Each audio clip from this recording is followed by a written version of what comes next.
ai in hỏi rồi con nó hồ tàu sâu con thảo kinh sâu con rất chám ở Chúa Giêsu giao bướn thì cháu trước khi chiêu vào chiệp giảng cha ở thì cháu thực ra là dễ dàng đi ở là xe mình hám như cháu ở thực sự là khi giao thao hay nhung tin li phải chiêu mai phun bưa nó nhưng khi giáo tại cháu nó là xây dựng nó hành động thực tế dâm ở rất là khâu ở tổng bữa giáo như miên là trình phán xét chiêu như vào nên di chủ mệnh dạn nhờ chiêu bữa lồm rồi rõ chiêu như vào con bữa bữa như xây chẳng bữa mường chiêu xính linh quìa chiêu như vào bữa như xây chẳng nó bữa lồm rồi mảng dâm Johann sâu chỉ pham trang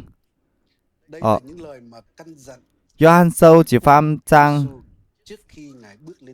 pha chỉ phơi bây giờ mi thao pha chỉ hùng giờ bỏ nói xe tổng Chúa Giêsu con tổng hình nhung nếu ở con cực kỳ quan trọng buôn bưa chiếu ỏi bùa xiên chiếu như miền hiếu thực hành ơi chiếu sợ ọ bữa lông giải mảng dâm pha chỉ phơi bây giờ mình con y chàn yê bun tiêu lình mây bùa mây bùa lan ỏi chùn hám lan yên háng hài non hám mây bùa ỏi chùn háng vừa nò lan hám lan sẽ có mây bùa lan hám lan chuông miền chiều hiếu tụ mây bùa dầu y như sai cò nay chi su con chiếu ban bun bưa gì tiêu lình bun bưa xiên chiếu như miền gì tiêu xiang điều gian bưa hiếu bưa hiếu con điều gian là bưa hám miền lan chùn hám lan là sẽ chuối tiêu điều gian toàn tiêu điều gian nó sẽ xiang nì con thảo khủng bún bưa xiên chiêu như miền hang và chiếu con bưa hạ lan hám lan bữa hám cái hết như miền hám bữa như miền mỡ tỏi háng chiếu hám bưa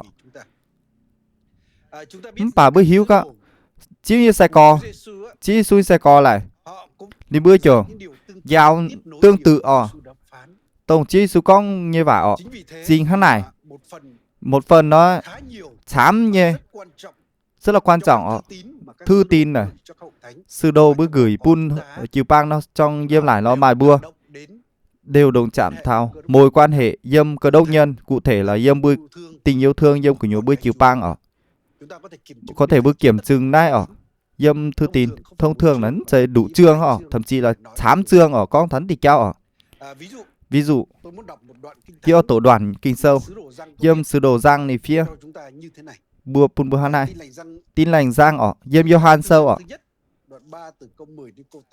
đoạn 3 từ câu 10 thập câu 8 này con này bữa mài kinh sâu có thể bữa mảng và màn hình hoặc là bữa lấm roi chuẩn kết tổ thư răng thứ nhất đoạn 3 từ câu 10 đến câu 18 này. Điều này cho biết thì cháu pun hiếu hai tàu xe thi nùng nhé ton hai tàu xe sa tàn nhé ton hai tàu giàu lồng nhé cháu xến giải dâm chiêu thi nùng hai tàu hám bưa miền màu tỏi hăng này nó sử điệp mày bưa mường hải dâm từ ban đầu là mày bưa ở chủ làn hám làn nút háng khai in dê dâm sa tàn nhé thuộc ma quỷ ni tài ni nhé não ni nhé dầu với điều cái in ni tài bên với chủ ni cái in giống như xỉ là vải xỉ công trình liệu thơm nhiều một tỏi sẽ con dâm thời gian là bữa nấu bữa nó bữa từ tải như cháu bữa mình tu xuất xử xong vì bữa hám miền bữa như có nhiều sẽ có bữa hám nó bữa chỉ dâm tải như tòng sẽ có bữa hiếu mà tao tài miền mai sự sống đời đời dâm thì tòng bởi vì bữa hiếu tu chiếu thiên hùng nhiên hám lại sẽ nín hy sinh ni nhé mảnh vậy bữa chủ vậy bữa nhé mảnh vì bữa nhé miền mùa tỏi nếu bữa hà tàu mai nhàn chín chám bữa nhé mưa tỏi trộm khấu nó bữa chiều hám chiếu thiên hùng nhiên hám chiều dâm bữa tàu tu mấy bữa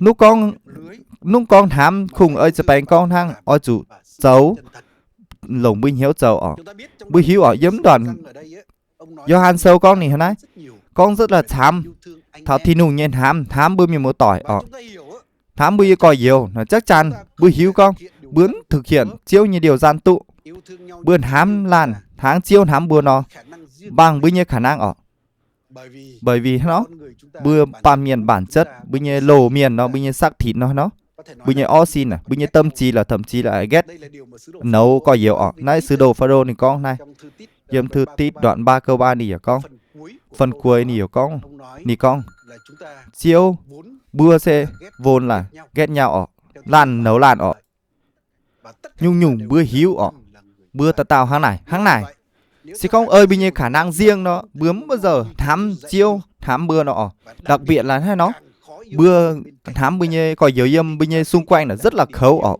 bây giờ điểm yêu là rất là hoàn hảo miền một tỏi hiếu như phái đôi khi bữa hám gì làm miền ấy dâm cô dâm cứ ngại mạng là cao ngài hạt tây dâm nít phát bữa này rất là khấu dây chàng tông như bữa tổ dâm bố mày nga như bữa có thể tôn trọng tại dân với tại dân phải như bữa xây dâm Việt như bữa lại rất là nấu tông như bữa dâm người Việt như bữa dâm giúp bữa dâm cáp Việt Nam tại như bữa phiên cô tại mà tại nước ngoài luôn là cái như bữa xây dâm Việt người Việt mà như bữa trồi thì kéo nó lại trình chiêu khi mà như bữa xiên chiêu như thay đổi thì kéo nên hỡi mình một tỏi khi bữa tiếp nhận chiếu Giêsu ấy bữa tụ xuất xiang mảnh bút sao chiếu như quả bởi vì bữa tụ dâm chiếu thì nụ tài bữa tụ thừa hưởng dâm xiang dâm chiếu tài tháng chiếu thì nụ là sẽ bữa như tè và chắc chắn dâm nó bản chất là bữa mày nó sự công trình nó bản chất là bữa mày sự tinh khiết nó bản chất là bữa mày thám như cháu nên nó chửi giờ con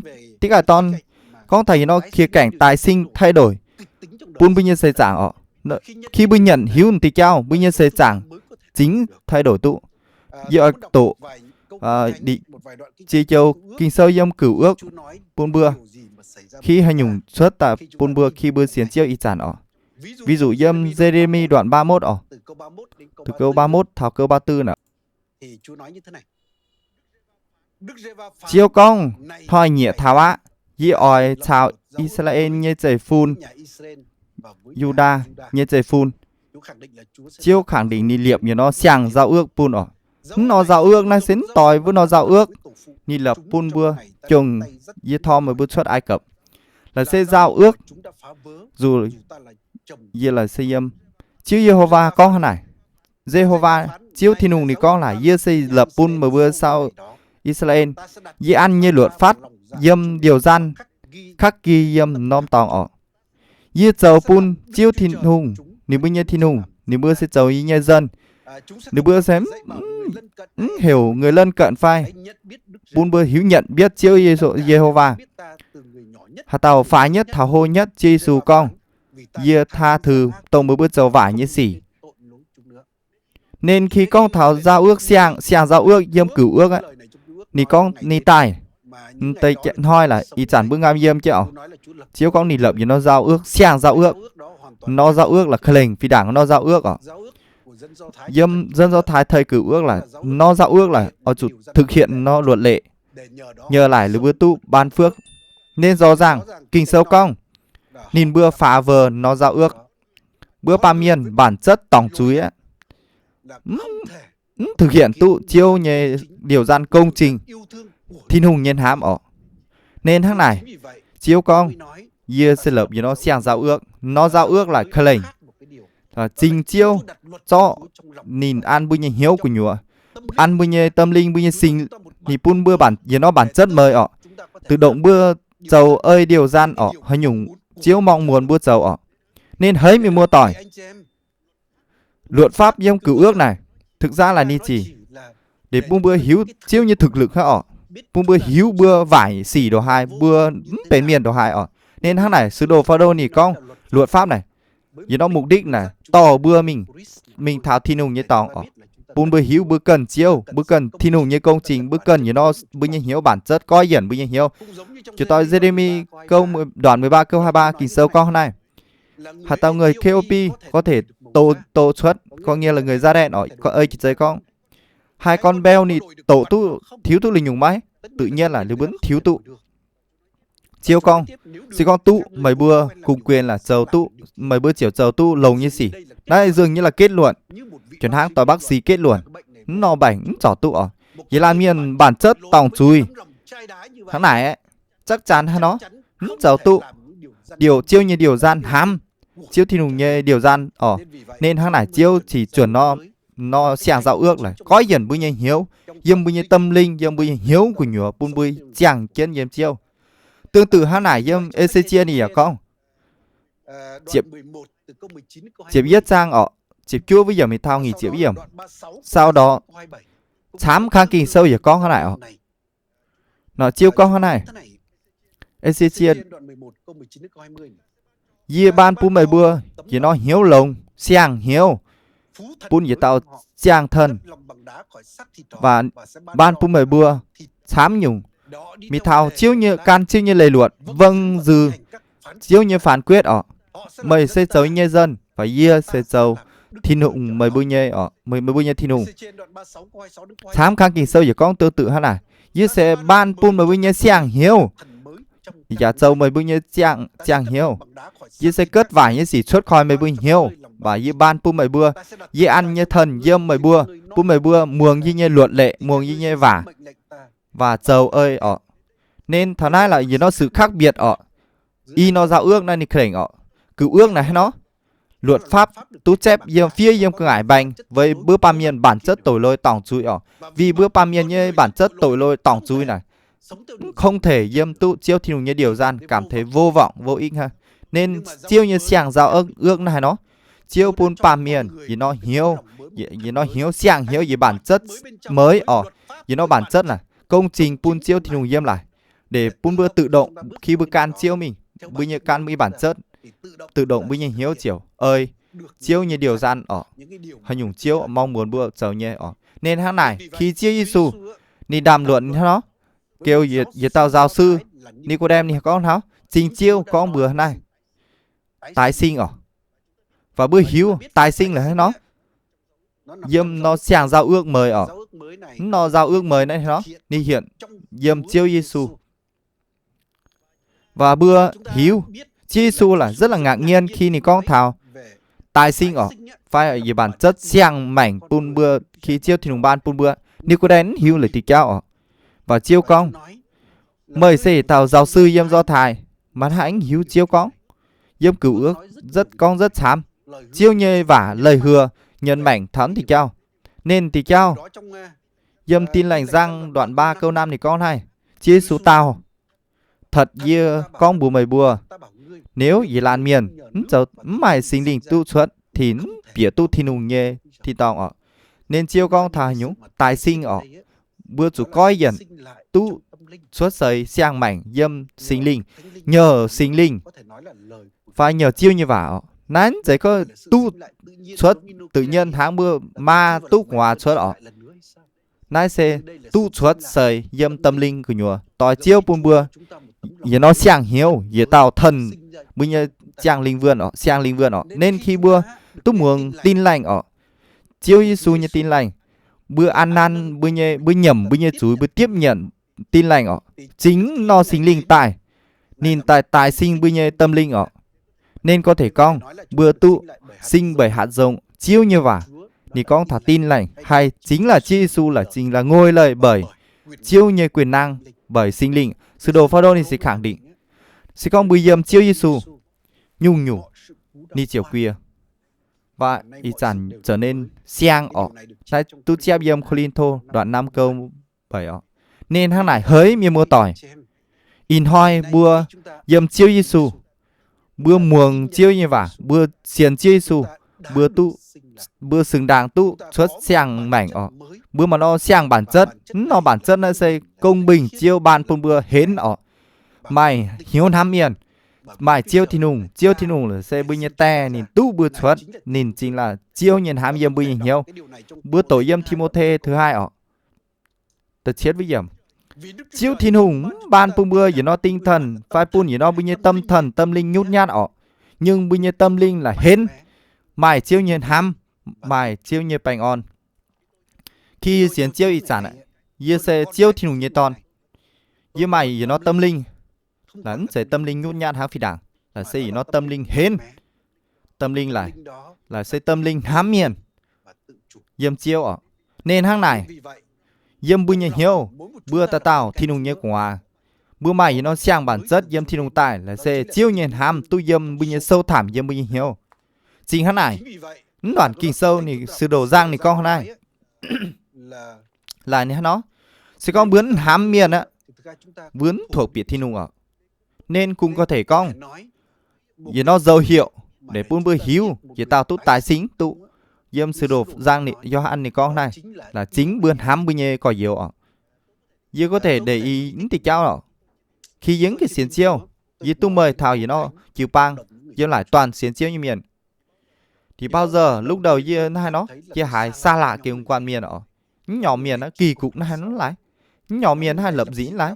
dính thuộc biển nhỏ miền những hiếu nó hay nó khi từ vấn họ tiếp nhận chi su nhanh hiếu tự nhiên thay đổi dư cảm thấy tới miền đó rất là thân ở rất là hám miền ở những nhỏ miền này như gia đình ở dư bượn dư thuộc biển nhóm dâm biển nhỏ miền là xe là nó chiêu nhiên hám dâm bản chất sang dâm bây giờ chàng mảnh dầu buôn bưa dầu hoa lại đó nên hỡi miền mua tỏi nhung nhung bưa ta tao xiên chiêu như miền bưa đều mài chiêu nhiên hám dâm bây giờ hiếu dâm bây giờ bản chất sang bản chất ở nên vì nó vấn đề hay nó là bưa có thể bước can chiêu nó bản chất bưa có thể can nó tâm linh phải bước can thánh linh xiên phim mình phải bưa giờ vẫn ơi phi đảng bữa nó tính cách sắc thịt nì chỉ dâm bây giờ hiếu dâm bây giờ sẽ trắng nên hang này sư đồ phá đô nì con bữa nó bưa ở chủ cần can chân trong dâm hám như cháu can chiêu như sang bản chất mình ở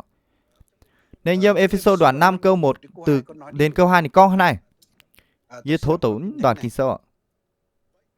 Vậy mày bưa trở nên ở chủ bắt trước thiên hùng ở hang thiên hùng thám bưa nó bưa ở chủ can chân mình thám như cháu chiếu thiên hùng hang chiếu thiên hùng thám bưa nó nì xả thân nì xả như mảnh vẩy bưa pa miền nì dâng và bún chiếu thiên hùng nên chiêu con như vả bưa ở chủ can chân thôi nó can chân chiêu nhìn hám mình hám can chân chiêu nhìn hám mình chiếu thiên hùng hám nay sẽ non hám con thảo sẽ chiêu su nhìn hám thì cho con nó có thể bưa can chứ điều ngược lại bữa có thể can ơi bây giờ xin bởi cái là thiệt con sắc thịt là nhìn ghen ghét chính hắn này bữa mà quyền lựa chọn thì trao thì phải với thì trao nếm như một tỏi khi dư xiên chiêu dư luôn luôn buồn dư mà y thì trao dư chàng ngay cả hồi dư ngâm như ao dư vừa ngâm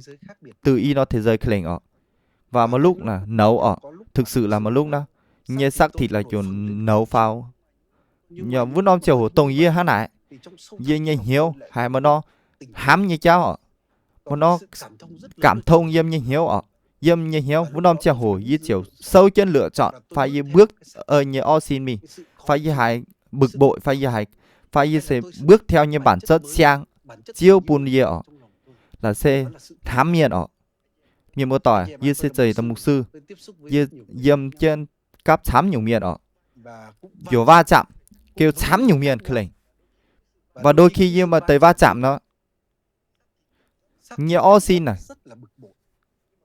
nhưng cùng vẫn nó trang hồ dâm như sâu thảm như của nhung hiếu dư mà tiệt trao mà hay nhung giá hại mà nó hiếu thám giá hại mà nó cảm thông hám hiền thương xót hãng chỉ chơi con nó và ý kiểu lựa chọn can hay thì cho mình thố chiêu bong bữa tao buôn bưa can chiêu nhê xính linh mình phải bữa can ơi bây nhiêu oxy nó hãng này ý khẳng định trời bữa hà tao xiên chiêu như miền hà tao sẽ mày tình yêu ha nhưng hắn nó hội thành kiểu mày nó hám dâm chiêu thì nùng vấn đề là nó bữa có thể mường can chứ mình phải khởi thực tế bữa mảng buồn trời chỗ như miền chia nó hội thành chia rẽ lộn lào chỗ chám tao có đông nhân lan nấu lan bởi vì nó thì bữa lựa chọn ơi là bây giờ xin lựa chọn ơi là bữa càn chiêu như mình vẫn năm chiều bữa con thao tiếp tục